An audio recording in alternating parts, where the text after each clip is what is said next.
દુનિયાની કોઈ વસ્તુ એટલી જલ્દીથી નથી બદલતી જેટલી જલ્દીથી માણસની નિયત અને નજર બદલાય છે. કોઈની અંતિમ યાત્રામાં જાઓ તો એવું ના વિચારતા કે તમે તેને તેની મંજિલ સુધી લઈ જાઓ છો, પણ એવું સમજજો કે અસ્થિ પર સૂતેલી વ્યક્તિ તમને તમારી મંજિલ બતાવવા લઈ જઈ રહી છે. જે એક પણ ગુનો માફ ના કરે તે ન્યાયાધીશ, અને જેના શરણમાં જવાથી હજારો ગુનાઓ માફ થઈ જાય તે દ્વારકાધીશ. દેશમાં રાજા, સમાજમાં ગુરુ, પરિવારમાં પિતા અને ઘરમાં સ્ત્રી આ ક્યારેય સાધારણ નથી હોતા, કેમ કે નિર્માણ અને પ્રલય એના જ હાથમાં હોય છે. લોખંડને કોઈ નષ્ટ ન કરી શકે, ફક્ત તેનો કાંટ જ તેને નષ્ટ કરે છે. એ જ રીતે માણસને બીજું કોઈ નહીં, ફક્ત તેના વિચારો જ નષ્ટ કરે છે. વિચારો સારા રાખો તો ચોક્કસ સારું જ થશે. જે માણસ પોતાની નિંદા સાંભળી શકે છે તે જીવનમાં કંઈ પણ પ્રાપ્ત કરી શકે છે. આ મિલાવટનો જમાનો છે સાહેબ. હામાં હા મિલાવો તો જ સંબંધ લાંબા સમય સુધી ચાલે. મને કંઈ જ ફરક નથી પડતો કે બીજા મારા વિશે શું વિચારે છે. હું પોતાના માટે જીવું છું, દુનિયા માટે નહીં. કોઈ કહે છે કે દુનિયા પ્રેમથી ચાલે છે, તો કોઈ કહે છે કે દુનિયા દોસ્તીથી ચાલે છે. પણ જ્યારે અનુભવ થાય ત્યારે જ ખબર પડે કે દુનિયા તો મતલબથી જ ચાલે છે. મેં અમુક માણસો રાખ્યા છે પીઠ પાછળ વાતો કરવા.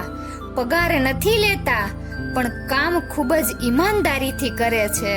ઝાડ નીચે રાખેલી ભગવાનની ખંડિત મૂર્તિ જોઈને સમજાઈ ગયું કે પરિસ્થિતિ ગમે તે હોય પણ પોતાની જાતને ક્યારેય તૂટવા ના દેતા. નહીતર આ દુનિયા જ્યારે તૂટવાથી ભગવાનને ઘરમાંથી કાઢી શકે છે તો પછી આપણી તો શું ઓકાત છે. હું ખરાબ નથી, બસ બધા સામે સારું બનવાનું નાટક મને નથી આવડતું.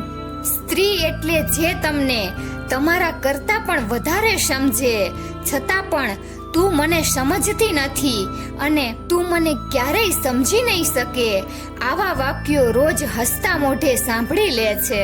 એક આશા તરફડતી હતી પણ ભીડ વિડીયો બનાવતી રહી. ફોટોગ્રાફર બનતા પહેલા માણસ બનો. પોતાના સપના પૂરા કરવા માટે દોડવા માંડો, નહીતર લોકો પોતાના સપના પૂરા કરવા તમને ભાડે રાખી લેશે. બધા લોકોને તમારા રહસ્યો ના જણાવો. બની શકે કે આવનાર સમયમાં તે તમારા વિરોધમાં હોય અને તમારી નબળાઈ જાણતો હોય. જિંદગીમાં સૌથી મોટી જીત હોય છે કોઈની આંખોમાં તમારા માટે આંસુ હોવા. જ્યારે સૌથી મોટી હાર હોય છે તમારા કારણે કોઈની આંખોમાં આંસુ આવવા. આવડતનું અભિમાન ના રાખવું, કારણ કે આવડત કરતા દાનતની કિંમત વધારે છે. જ્યારે ખરાબ સમય આવે છે ત્યારે બુદ્ધિ પણ બહેર મારી જાય છે. માણસ ઈચ્છે તો પણ યોગ્ય નિર્ણય લઈ શકતો નથી. એટલા માટે જ કહેવાય છે કે માણસ ખરાબ નથી હોતો, તેનો સમય ખરાબ હોય છે. કિસ્મતનો સાચો ખેલ તો મા બાપના ગયા પછી જ ચાલુ થાય છે, કારણ કે મા બાપ હોય ત્યાં સુધી તો એમની દુઆ જ કિસ્મત બદલી નાખે છે. મિત્રો, જો તમને મારો આ વિડીયો પસંદ આવ્યો હોય તો વિડીયોને લાઈક અને શેર કરજો અને અમારી ચેનલને સબસ્ક્રાઇબ કરજો. વિડીયો અંત સુધી જોવા બદલ ખૂબ ખૂબ આભાર.